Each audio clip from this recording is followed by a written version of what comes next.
ចាអង្គពិធីទាំងមួយជាទីគោរពដូច្នេះវគ្គបន្តគឺជាវគ្គសំណួរចម្លើយដែលបងប្អូនបេក្ខជនទាំងពីរគ្រប់បងប្អូនមានរយៈពេល10នាទីក្នុងការសួរឆ្លើយគ្នាទៅវិញទៅមកដែលចាប់ផ្ដើមសំណួរពីខាងបងក្រុមស្របសូមបញ្ជាក់ចំពោះអ្នកសួរមានរយៈពេល30វិនាទីក្នុងការសួរហើយអ្នកឆ្លើយមានរយៈពេល1នាទីក្នុងការឆ្លើយដូច្នេះសូមបងប្អូនចាប់ផ្ដើមសំណួរ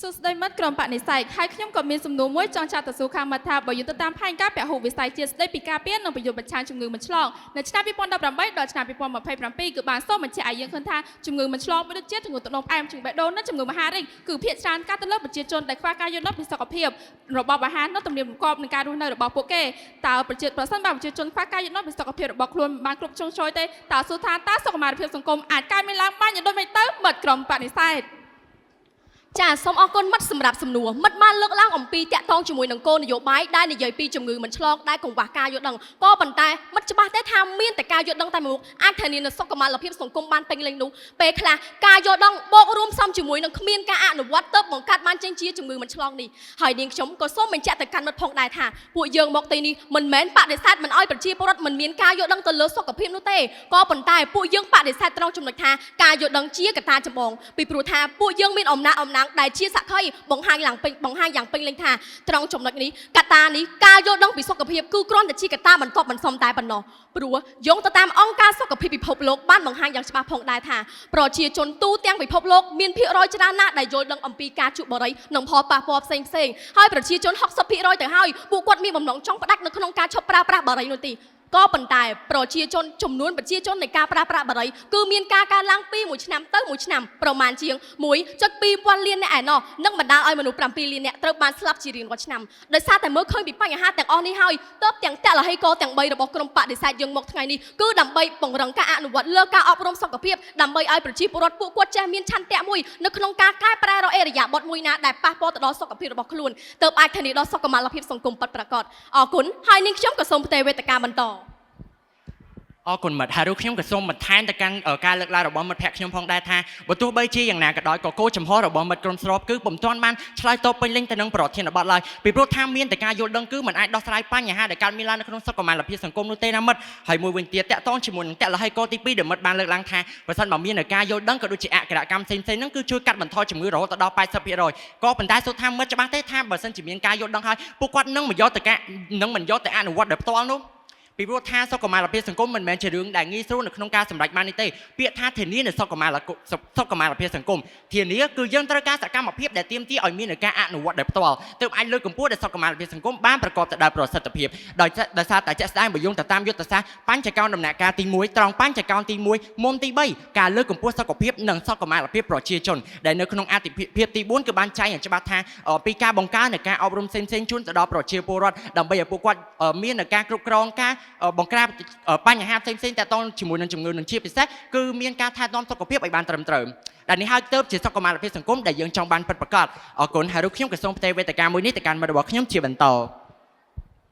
សួស្តីមិត្តក្រុមស្របក្រុមបដិសេធនាងខ្ញុំក៏មានសំណួរមួយចង់ចោទទៅសួរមិត្តថានៅក្នុងអំឡុងពេលវិបត្តិ COVID-19 រដ្ឋាភិបាលក៏បានដាក់ចេញនូវការអនុវត្តវិធានការ3កុំ3ការពារដូចជាការឲ្យប្រជាពលរដ្ឋពាក់ម៉ាស់លាងសម្អាតដៃក៏ដូចជាយុទ្ធនាការនៃការចាក់វ៉ាក់សាំងផ្សេងទន្ទឹមនឹងនេះរដ្ឋាភិបាលក៏បានសំណូមពរឲ្យប្រជាពលរដ្ឋពង្រឹងការអនុវត្តទៅលើការអប់រំសុខភាពរបស់ខ្លួននិងតាមដានសេវាសុខាភិបាលជាប្រចាំដើម្បីទទួលបាននូវព័ត៌មានថ្មីបន្ថែមទៀតដូច្នេះហើយប្រសិនបើការយល់ដឹងរបស់មិត្តជាកត្តាចម្បងចុះហេតុអ្វីបានជារដ្ឋាភិបាលនៅតែសំណូមពរឲ្យប្រជាពលរដ្ឋពង្រឹងការអនុវត្តទៅលើការអប់រំសុខភាពនោះមិត្តក្រុមស្របចូលមិត្តបកស្រាយត្រង់ចំណុចនេះឲ្យចំគោលដៅអរគុណមិត្តសម្រាប់សំណួរមិត្តបានលើកឡើងអំពីកត្តានៅពេលដែលប្រទេសកម្ពុជាកំពុងតែជួបនៅវិបត្តិជំងឺ COVID-19 ក៏ប៉ុន្តែនៅគឺជំហានដ៏មានប្រសិទ្ធភាពបំផុតប្រសិនបើប្រជាជនដែលជាអ្នកអនុវត្តដោយផ្ទាល់មិនមានការយល់ដឹងផ្នែកសុខភាពទេនោះកុំថាឡើយការអនុវត្ត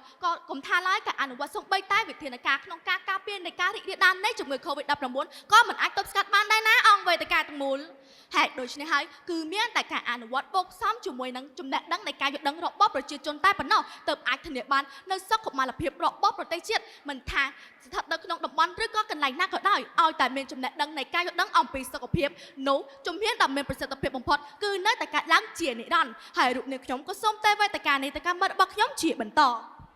ហើយខ្ញុំក៏សូមបន្ថែមចម្លើយរបស់មិត្តភក្តិខ្ញុំផងដែរមិត្តបើមិត្តមានទស្សនៈបែបនេះគឺហាក់បីដូចជាមិត្តកំពុងតែគ្រប់គ្រងមកលើគោលចំហក្រុមស្របយើងខ្ញុំហើយពីព្រោះថាលុះត្រាតែប្រជាជនមានការយល់ដឹងជាមុនសិនទោះពួកគេតែអាចអនុវត្តវិធានការផ្សេងៗបានយ៉ាងមានប្រសិទ្ធភាពហើយចាប់ឲ្យប្រជាជនមិនមានការយល់ដឹងប្រកបទៅដោយប្រសិទ្ធភាពផងតើសួរថាការអនុវត្តនោះអាចមានប្រសិទ្ធភាពបានទេយើងដឹងហើយថាពិភពលោកបច្ចុប្បន្នគឺកំពុងស្ថិតនៅបរិបទដែលមេរោគកំពុងអភិវឌ្ឍខ្លួនយ៉ាងប្រចាំប្រសិនជាប្រជាជនមិនមានការយល់ដឹងពីហានិភ័យនៃមេរោគទាំងនេះទេតើសួរថាសុខុមាលភាពសង្គមអាចកើតមានឡើងបានដោយរបៀបណាទៅពីព្រោះថាយើងត្រូវដឹងថាលុះត្រាតែយើងមាននៅការយល់ដឹងពីការមេរោគនៃការឆ្លងមេរោគឬហានិភ័យទាំងនេះសិនទើបយើងអាចការពារខ្លួនបានប្រកបទៅដោយប្រសិទ្ធភាពហើយខ្ញុំក៏សូមផ្ទេរវេទិកានេះដល់មិត្តភក្តិខ្ញុំជាបន្តមកហើយយើងទាំងអស់គ្នាយើងត្រូវចាំថាការយល់ដឹងពីសុខភាពមិនមែនជាចំណេះដឹងដែលយើងរៀនហើយបញ្ចប់នៅពេលណាមួយនោះទេប៉ុន្តែវាគឺជាចំណេះដឹងដ៏មានតម្លៃដែលយើងអាចយកមកប្រើប្រាស់អនុវត្តបានគ្រប់ទីកន្លែងនិងគ្រប់ពេលវេលានិងប្រើប្រាស់បានពេញមួយជីវិតហើយខ្ញុំក៏មានសំណួរមួយចង់ចាក់សូមឲ្យផងដែរថាបើយើងយកតាមរបាយការណ៍ WHO គឺបង្ហាញឲ្យយើងឃើញថានៅពេលប្រជាជនគាត់មានអក្ខរកម្មនិងការយល់ដឹងពីសុខភាពនោះអាចចូលរួមកាត់បន្ថយបន្ទុកនៃជំងឺនិងកសាងសុខុមាលភាពសង្គមជាង 80% ហើយណោះផលតាទាំងនេះហើយមិនបង្ហាញមិនឃើញទេឬថាមានតែការយល់ដឹងពីសុខភាពរបស់ប្រជាជនគ្រប់រូបនោះទេទើបជាកត្តាចម្បងយ៉ាងពិតប្រាកដក្នុងការធានានៅសុខុមាលភាពសង្គមណាមិត្តក្រុមបដិសេធសូមអរគុណមិត្តសម្រាប់សំណួរហើយរូបខ្ញុំក៏សូមឆ្លើយតបទៅនឹងសំណួររបស់មិត្តផងដែរថាសូមមិត្តបែងចែកឲ្យច្បាស់រវាងកត្តាកលឹះនិងកត្តាចម្បងពីព្រោះថានរណាក៏គាត់មានការយល់ដឹងដែរក៏ប៉ុន្តែការអនុវត្តគឺនៅតែជាកត្តាចម្បងនោះដែរពីព្រោះថាយើងមិនអាចមានត្រឹមតែការយល់ដឹងហើយយើងមិនយកមកអនុវត្តជាក់ស្ដែងនោះទេពីព្រោះថាដោយសារតែការយល់ដឹងគឺគ្រាន់តែជាផ្នត់គំនិតមួយដែលក្នុងកម្រិតទ្រឹស្ដីតែប៉ុណ្ណោះហើយនឹងជាចំណេះដឹងតែពួកយើងគ្រាន់តែទទួលដឹងនិងទទួលឮហើយអាចងាយប្រឈមទៅនឹងហានិភ័យប្រសិនបើពួកយើងយល់ដឹងនៅពីរបៀបនៅក្នុងការថែទាំនៅសុខភាពដែលមិនត្រឹមត្រូវហើយជាពិសេសទៅទៀតនោះគឺការយល់ដឹងនឹងមិនអនុវត្តផ្ទាល់តែម្ដងដែលនេះហើយទើបជាបញ្ហាហើយដូច្នេះហើយគឺកត្តាចម្បងពិតប្រាកដគឺមានតែការពង្រឹងការអនុវត្តលើការអប់រំសុខភាពទៅវិញទេទើបជាកត្តាចម្បងដោយសារតែជាលទ្ធផលជាក់ស្ដែងបើយោងទៅតាមអង្គការ UNICEF គឺបានបង្ហាញថាបន្ទាប់ពីមានការលើកកម្ពស់តាមរយៈការអប់រំដែលផ្ដល់នូវទឹកស្អាតការថែរក្សាអនាម័យផ្សេងៗជូនទៅដល់ប្រជាជនដែលពួកគាត់នៅតាមទីជនបទជាលទ្ធផលគឺបានបង្ហាញថា 86% នៃប្រជាជនទៅហើយដែលពួកគាត់មាននៅការអនុវត្តដោយផ្ទាល់និងមានលទ្ធភាពអាចទទួលបាននូវការថែរក្សាអនាម័យសុខភាពផ្ទាល់ខ្លួនដែលនេះគឺជាកត្តាដ៏សំខាន់នៅក្នុងការជំរុញឲ្យកើតមាននូវបរិយាកាសល្អនៅក្នុងសង្គមហើយជាពិសេសគឺលើកកម្ពស់សុខុមាលភាពសង្គមផ្ទាល់តែម្ដងអរគុណហើយរូបខ្ញុំក៏សូមផ្ទេរវេទិកាមួយនេះទៅកាន់មិត្តរបស់ខ្ញុំជាបន្តចាសូមអរគុណហើយនាងខ្ញុំក៏សូមវិបកទៅនឹងមិត្តតលហីកទី2ដែលមិត្តបានលើកឡើងអំពីគោលនយោបាយជាតិមានន័យថាគឺជាការបង្កើនការពង្រឹងអប់រំទាំងសុខភាពផ្លូវកាយនិងសុខភាពផ្លូវចិត្តអង្គវេទិកាទាំងមូលនេះមិនសូមបញ្ជាក់ឲ្យឃើញថាសូម្បីតែមិត្តដែលបានលើកឡើងនេះក៏មិនអាចកង្វះបាននៃកង្វះនៃកត្តានៃការពង្រឹងការអនុវត្តលើការអប់រំរបស់ក្រុមបដិសេធយើងខ្ញុំផងដែរ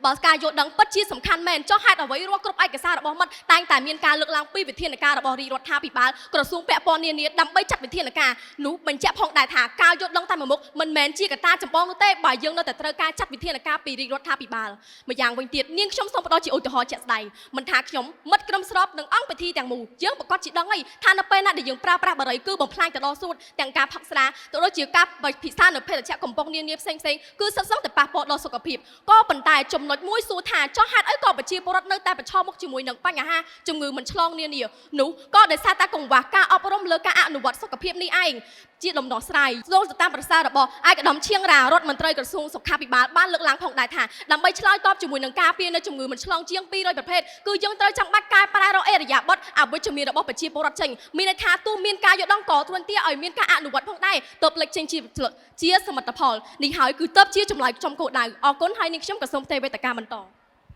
បាទអរគុណមិត្តហើយខ្ញុំក៏សូមបញ្ជាក់ទៅកាន់មិត្តវិញដូចគ្នាមិត្តក្រុមស្របបច្ចុប្បន្ននេះយើងមិនខ្វះទេមនុស្សដែលមានការយល់ដឹងក៏ប៉ុន្តែយើងខ្វះនៅការមនុស្សដែលចេះប្រើប្រាស់ការយល់ដឹងទាំងអស់នោះទៅការអនុវត្តដោយផ្ទាល់ដោយជាក់ស្ដែងខ្ញុំក៏មានសំណួរមួយចង់ចាត់ទៅសួរមិត្តដូចគ្នាយោងទៅតាមវិធានការហាមឃាត់ការដាក់រង្វាន់ក្នុងក្រវិលកំប៉ុងរបស់រាជរដ្ឋាភិបាលដែលអនុវត្តនៅក្នុងឆ្នាំ2026នេះដោយក្នុងនោះគេផ្ដោតសំខាន់ទៅលើការអនុវត្តនិងការអប់រំដោយផ្ទាល់សំណួរសួរថាប្រសិនបើការអនុវត្តនិងការអប់រំដោយផ្ទាល់មិនមែនជាយន្តការចម្បងចុះហេតុអ្វីបានជារាជរដ្ឋាភិបាលបានកំណត់យកមកធ្វើអ្វីនោះមិត្តក្រុមស្រប អរគុណមិត្តសម្រាប់សំណួរក្រុមស្របយើងខ្ញុំគឺមិនបានច្រានចោលថាអ្វីដែលមិត្តលើកឡើងហ្នឹងគឺមិនល្អឬមិនសំខាន់នោះទេមិត្តក៏ប៉ុន្តែមានតែការយល់ដឹងពីសុខភាពរបស់ប្រជាជនតែប៉ុណ្ណោះទើបជាកត្តាចម្បងដែលយើងអាចធានាសុខុមាលភាពសង្គមបានពីព្រោះថាវាគឺជាមូលដ្ឋានគ្រឹះដ៏សំខាន់ដែលធ្វើឲ្យកត្តានិងវិស័យផ្សេងៗអាចដំណើរការទៅបានប្រកបទៅដោយប្រសិទ្ធភាពមិត្តបានលើកឡើងអំពីជំងឺមិនឆ្លងប៉ុន្តែមិត្តប្រសិនជាប្រជាជនមិនយល់ដឹងពីអាការៈនៃការកើតមាននៅជំងឺមិនឆ្លងនេះទេមិនដឹងថាវិធានការមួយណាដែលគួរការពារមុនថាអាការៈមួយណាដែលគួរទៅពេទ្យនោះទេតើសួរថាជំងឺមិនឆ្លងនេះអាចរក្សាក៏ដូចជាកាត់បន្ថយវាបានដោយរបៀបណាទៅពីព្រោះថាប្រសិនបើយើងយកទៅតាមផែនការសកម្មភាពពហុវិស័យជាតិស្តីពីការការពារនិងការលុបបំបាត់ជំងឺមិនឆ្លងឆ្នាំ2017ដល់ឆ្នាំ2028បានសបង្ហាញឲ្យយើងឃើញថា80%នៃជំងឺបេះដូងនិង40%នៃជំងឺមហារីកគឺ